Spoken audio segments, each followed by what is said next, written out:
Welcome to the Industry Insider, brought to you by PromoCorner. Each week, promotional product professionals Meg Erber, Jeff Franklin, and Stephen McFadden, along with special guests, will discuss industry news, trends, and events with a focus on educating the promotional products industry. The Industry Insider, the nerdy news you need to know.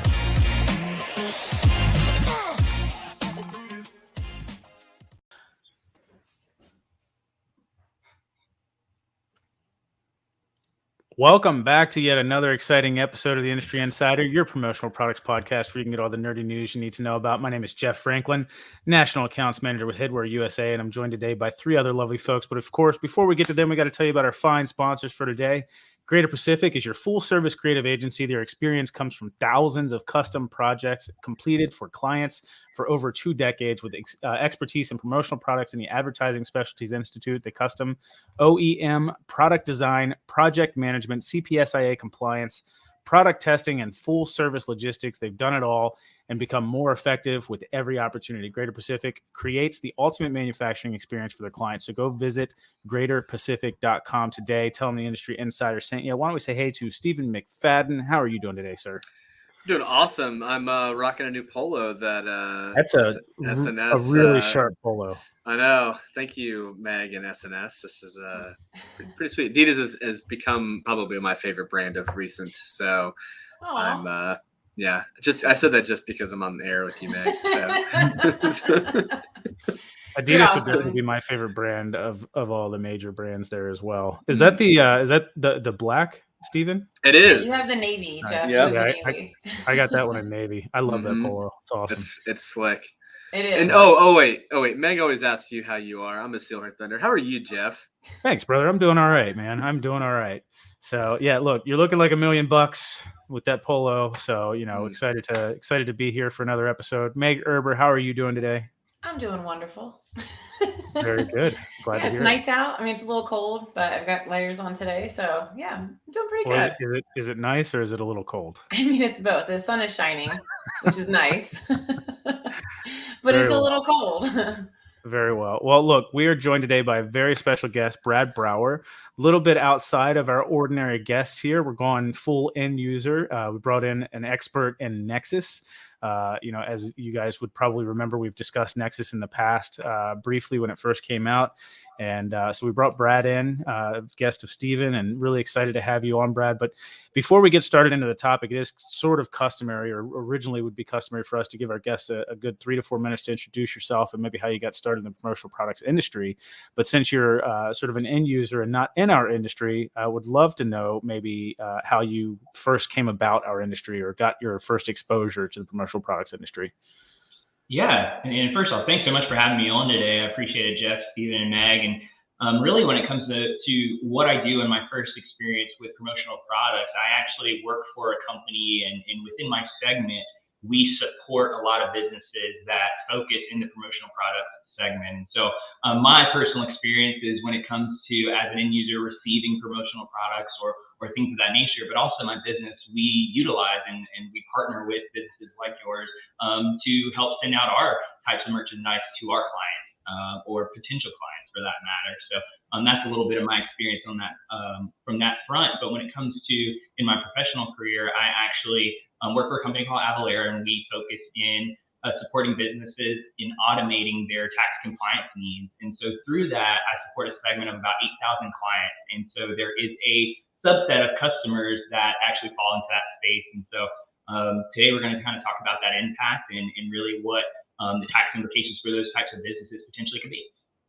Sure. So before we get started, why don't you give us just a brief update or I guess a recap of what Nexus is and where this all sort of originated and started. Meg needs a recap. Yeah, definitely. So when it comes to Nexus, it's actually a business's obligation to collect and remit. And so there's a number of ways businesses could potentially create that obligation. So anytime they create a sell or even a potential sell, what their customer would have to do is pay that sales tax if they have a quote Nexus obligation with the potential state or particular state they're selling into. And so really where Nexus came about, everyone's really familiar with that physical presence obligation, right? If you have an employee that obviously creates an obligation for you to have to remit tax on what you sell into that state. But there's a lot of other ways that have come about here recently that really broadens that scope for businesses to have to focus on. And so obviously we know the physical presence obligation. We know if you store goods in a warehouse or you have physical goods in a warehouse in that state, that could create a nexus obligation for your business. Or if you attend trade shows, you're sending physical representatives from your business to solicit sales, right? At this trade show, you're marketing or you're trying to grow your business through that outreach. That also is a potential nexus creating activity. But what we saw in 2018 and what businesses are being mostly impacted by is this court case called South Dakota v. Wayfair. So I'm sure everybody's very familiar with Wayfair, the online shopping superstore, right? Well, what tended to happen when Wayfair started becoming so big is businesses like a Walmart or a Target, they were becoming a bit frustrated to say, hey, Wayfair can sell the same patio furniture that we sell in our store, but since they don't have to charge tax, and we do, that creates an unfair competitive advantage against our business. And so there was actually a court case, South Dakota v. Wayfair, where they said, hey, we believe that Wayfair should have to charge tax based on how much they sell in our state, so South Dakota. And what that Supreme Court determination was, if you sell over $200,000 in products or services into our state, or 200 individual transactions, then you have now created a economic nexus, and you now have to collect and remit in our state. And so what we saw the year following that is that almost every state picked up the same rule, and now a lot of business has to be responsible for this. And so that's kind of the nuts and the bolts that came with that Supreme Court case, and the gist of the economic nexus impact and what we see today. And I think it's so important, specifically in our industry, because we're not geographically bound. We sell, Jeff and Meg represent the supplier side of things, and they sell to distributors probably in all 50 states. 51. Did you add a state, Meg? I would say plus Canada, and then okay. and Puerto Rico. And I was like, geographically, we have breaking news. There is a 51st state. DC's finally a state, guys. Canada, eh? Yeah. So, but from a distributor standpoint too, we're not bound by distance, right? Our suppliers are all over the country. Our clients are very mobile. They're all over the country. And it really has impacted businesses. Jeff, I know you like to talk about how many of the promotional industry is small business, right?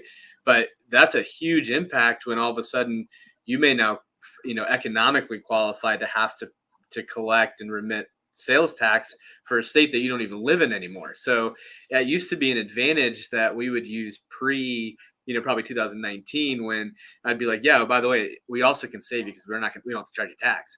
And that would be a competitive advantage for being out of state, selling out of state. Now it's an even playing field where most of my quotes, I have to then say, oh yeah, and here's the estimated tax on your order. They're like, well, for years, people are like, well, we're out of state. I'm like, not anymore. Like, it doesn't matter. Like we sell enough into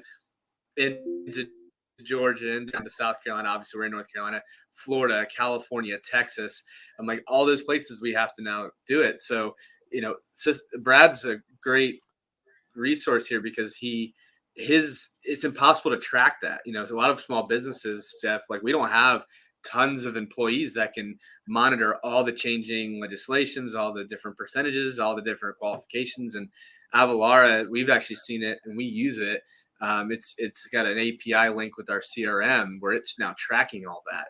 So that's something that's, I know we talk about how the industry has evolved through COVID, but it's also evolved through like governmental changes, right? And you can't do it without systems now. I don't think it'd be possible, Brad. Like, could you imagine trying to track it like manually? Like, I don't know if you could. And just to give some context to that, just inside of the U.S., there's 18,000 different jurisdictions that would say, hey, depending on what you sell, how you sell it, and where you sell it, the treatment of those particular products and services would be treated differently. And what we saw through, we call it kind of the COVID time period, is that the global marketplace really shrunk, right? A lot of businesses kind of started popping up. We saw a lot more of these small to medium-sized businesses start selling through different functions, such as Amazon or which there's a next role called Amazon Fulfillment Services and those types of things with facilitator nexus. So if you have other businesses that are promoting your products, selling your products, they may be facilitating these types of sales on your behalf. So with these 18,000 jurisdictions and the different rules that align with the types of products and content that you sell, it's pretty much impossible to manage that. And that's really where, our company, Avalara, comes in and says, hey, we have the content built to manage every single scenario you could be in. I know, Meg, you brought up your distributors, right? Or you may even be, if you have manufactured products or you're selling to resellers, right? You're not going to charge them tax, but you may actually have some exempt parameters that you have to focus on and account for. So it also manages that. So there's a lot of different functions that happen in order to maintain and run your business. We don't want the business owners to have to focus on that. We want you to focus on the things you really like to do and enjoy doing, and that's building your business, promoting to your customers, and expanding your reach, not dealing with the Department of Revenue or the government. So this seems like very overwhelming for someone who just to me, I'm already my heart's racing thinking about, oh my gosh, do I owe sales tax somewhere? So is there a central location that Jeff can put up on the ticker, maybe like a website, or is there somewhere that we can send the distributors or anyone in this industry that's looking, a place so you can track and register all this? Yeah, I'll certainly add that. We actually have a really amazing site that says identify where your triggers are, right? And it kind of gives you a guide of the main parameters. Do I have to focus on economics? Do I have to focus on physical presence? But it really leads you through a Q&A that helps you delineate what do I even need to be thinking about. Some businesses don't even know where to start. They may need more of a consultative approach. So I see the link that was put there. This will certainly walk you through the state-by-state guide. So you can kind of narrow it down, and then you can always engage a resource like myself or one of my partners here at Avalara to help walk you down that path. At the end of the day, we want to make this as least taxing, right, pun there, on you as possible. So basically, you have an assessment that someone could take, right, and that'll kind of point them in the right direction. Is that correct? Okay. Tell us a little bit about this assessment. What are you looking for to help? I don't know. Just walk us through. Is there triggers that you would be like, okay, this is exactly. There's certainly ones that are very obvious. I think economics is the most obvious because it's a dollar amount. If you sell a certain amount or if you have a certain amount of transactions, that's a gimme. But there's a lot that aren't. And so what our assessment's going to do is we're just going to ask you a few questions about your business. How do you create a sale? Do you attend a trade show? Do you sell through different channels or partnerships? What types of products do you sell? These are all questions that are applicable to helping determine where you need to look at. We actually call this a nexus study, a review of your business practices. And then we create a really great report to say, in these states, you've created an obligation where you now need to focus on registering and remitting. And then we make recommendations alongside of that. It's a really detailed report around your business. So without a doubt, here's where my focus needs to be, and this is where my gaps potentially are. And so obviously we would call that exposure, right? Do you have an exposure in your business? So we try to protect you before you get too far down the road. Well, Brad, you had mentioned the exempt status. So if you're selling to a reseller, the reseller is the one that's going to be responsible for the sales and use tax, right? So or in what scenario is that not the case? Very interesting and great question, Jeff. Actually, if you sell, right, you're the seller, you're selling to your reseller, you're responsible for the tax. Or the law would say if it's a reseller, they should be providing you a resale certificate, right? So they should say, hey, I'm a reseller, here's my certificate, so you don't charge me tax. But if you don't actually get that certificate, the government would say you didn't get the proper documentation, so you're actually responsible if you sold to a actual normal organization because you didn't actually get that resale certificate. So when it comes to the resale, you the business are responsible for the tax if you do not receive a valid resale certificate. It's like you're obligated until you aren't. So for the suppliers in the industry, I would say that all of us, but I'm sure that's not the case. But for most suppliers, you're selling to distributors. So that being said, you're selling to resellers. And Meg, I don't know how SNS is, but I know for us, through the application process to set up an account, you do have to provide your resale certificate. Yep. So I'm sure that covers it for however long.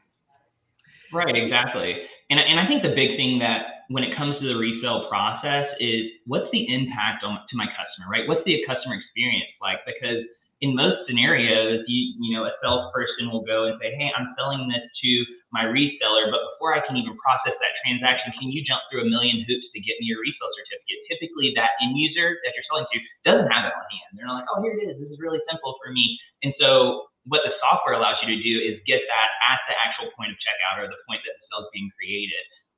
So you don't have to delay being able to process that order or say, hey, what document do I need to provide to you, Meg? What's actually the parameters you need in order to finalize the sale? So the software helps pick, it has a matrix that helps pick, this is what I need from you in order to stay compliant. One of the things I think that is, I would say, equally as important as tracking it once you owe, but is tracking it to figure out when you might owe.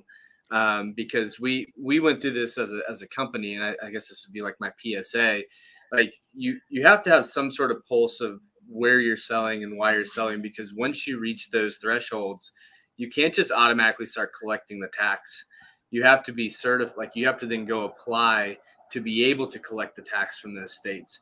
So like going into like this year, we were looking at different states and said, okay, we're probably going to hit the financial or the economic threshold in Texas. We didn't last year, but if our business increases by 10 or 20%, we will this year. So going into the year, like we went and you registered so that way we could, because what you don't want to have happen is you aren't collecting sales tax all year and find out then you went over the threshold. You can't then go back and invoice everybody for sales taxes throughout the year, right? That becomes an obligation of the company to pay all the sales tax for the whole year of things you didn't know. So it's almost like you have to have a really good pulse on what the future of your company could look like to know if you need to owe this, so you can start collecting it on their behalf and then paying it back to the state. Wow. That's so basically like, so you, that's a good way to look at it. So if you're an online company and you service all 50 states, you have to have this registration, I guess, in every state. Well, I mean, if you don't think, if you only did, $100 in orders in one of the states, okay, I wouldn't worry about trying to go get registered if the threshold is 200,000 or 500,000. Okay, right. Or 200 orders, right? Right, okay, exactly. Yeah. Okay. But if you look at your, history of sales and see, like I did 198 POs, at $195,000 last year, I would get ready to collect. You're probably. I didn't. Don't worry, any tax people that are looking at me. I definitely didn't. Yeah, no. All of my taxes. Pay very expensive accountant for that. But to that point, Meg, it's kind of like a point in time type of calculation, right? So if you're saying, hey, I'm getting really close, I probably should be proactive in my approach to go ahead and register with that state, because once I cross that threshold, I am now responsible. And so that's not something that you want to eat out of pocket or pay out of your profit margin. It's something you definitely want to pass on to your buyer through a legal manner.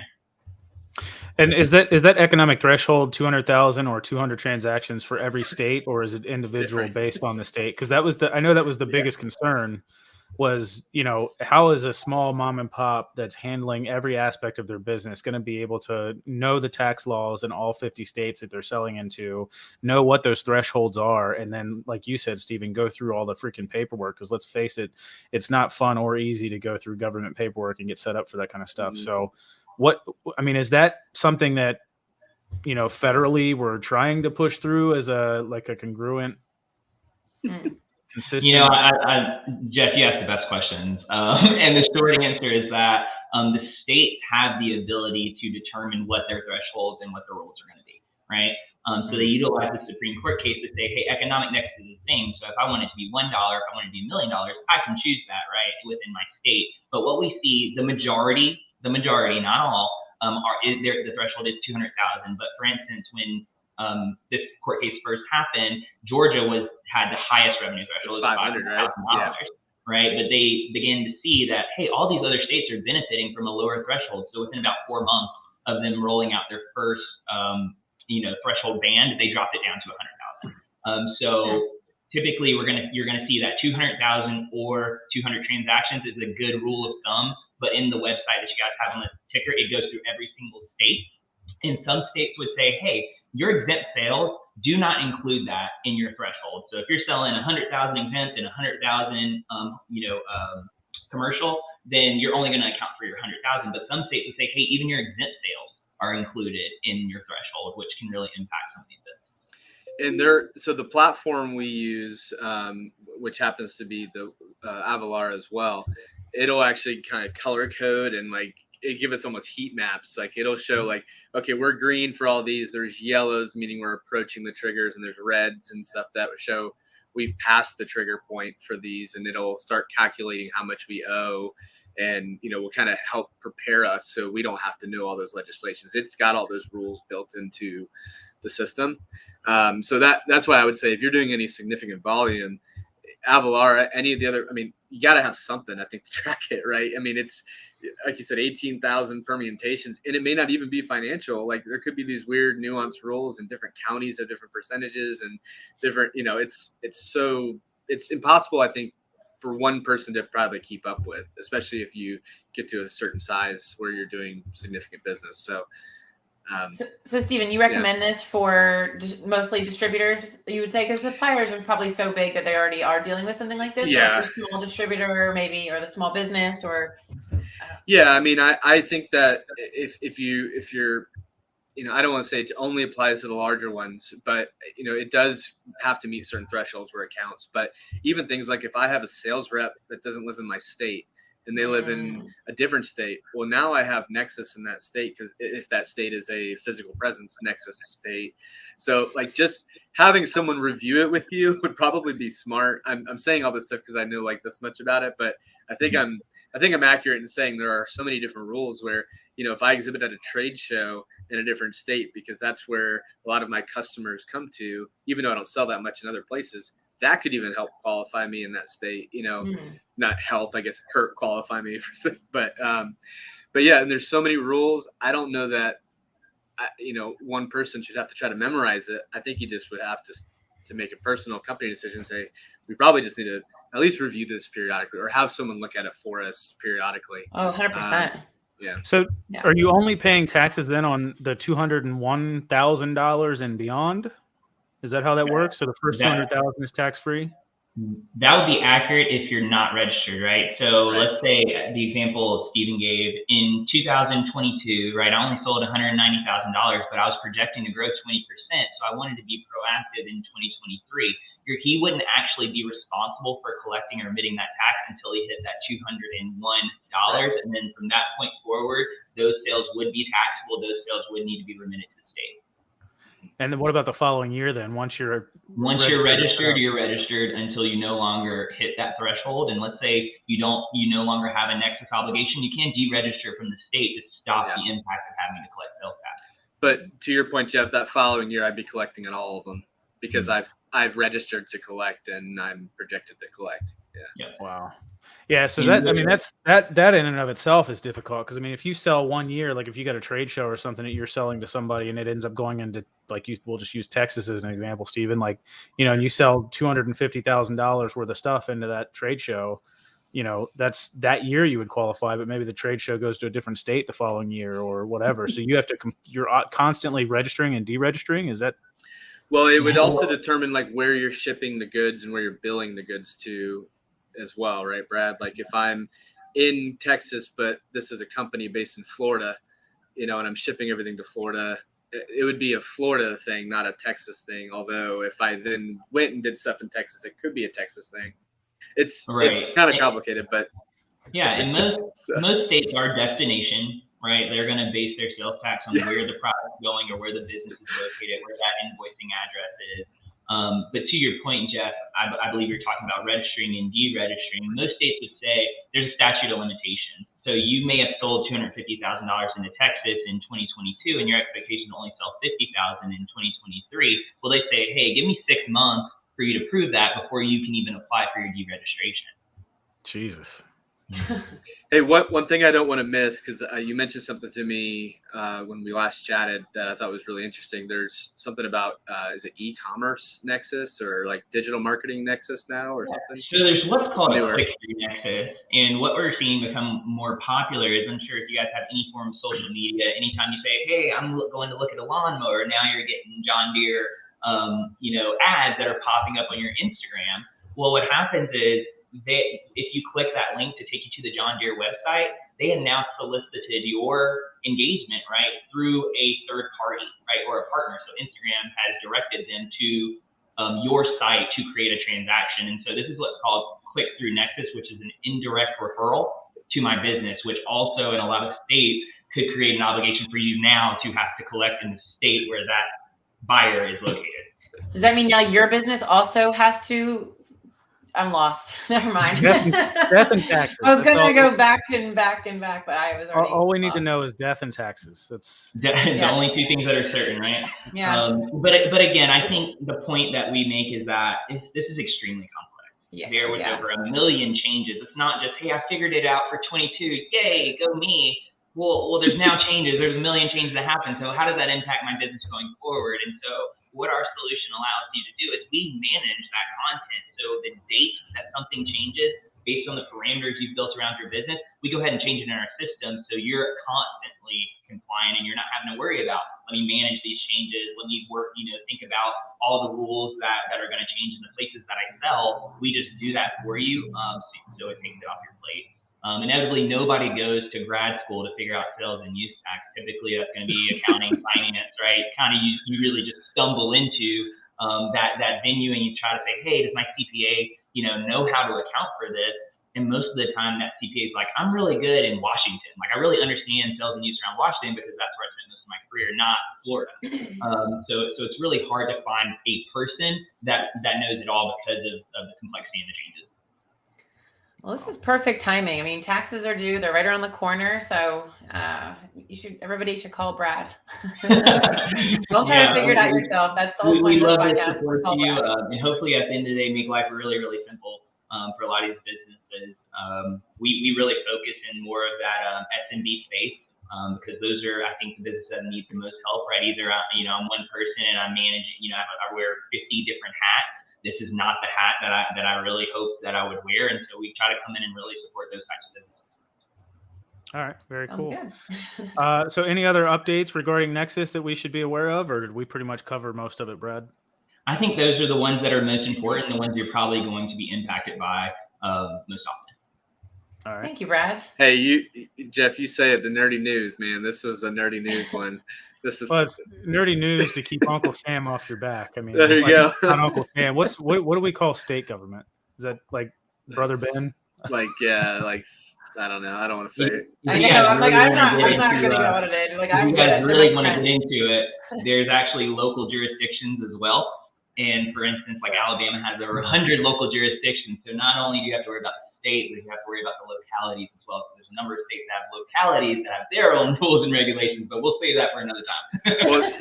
Well, that's not just sales and use either. Like we just moved it back in 2020 from Maryland to Pennsylvania, just across the state line. Like it's not even 10 minutes from where we used to be, but just the state laws and taxes and everything. And I still work for a company that's in Maryland, so it's a reciprocal state. But ultimately, it doesn't matter because I still have to pay my federal, state, and local municipality taxes. And it's handled differently. See, in Maryland, they would actually collect everything right out of your check for local and state. They don't do that here in PA. So I kind of had to pay some back taxes. That is never fun. Yeah, definitely not fun. So, next week's guest is the FBI, Jeff. You'll be happy to know. So yeah, well, good thing I've got my hostage negotiator over here. I got your back, man. All right. Well, look, this episode was brought to you by our good friends over at Greater Pacific. They're a full-service creative agency with experience that comes from thousands of custom projects that completed for clients over the last 2 decades with expertise in promotional products and the Advertising Specialties Institute. custom OEM, product design, product or project management, CPSIA compliance, product testing, and full service logistics. They've done it all and become more effective with every opportunity. Greater Pacific creates the ultimate manufacturing experience for their clients. So go visit them at greaterpacific.com today and tell them the Industry Insider sent you, and let them know about Nexus. All right, guys. Until next time, we'll see you.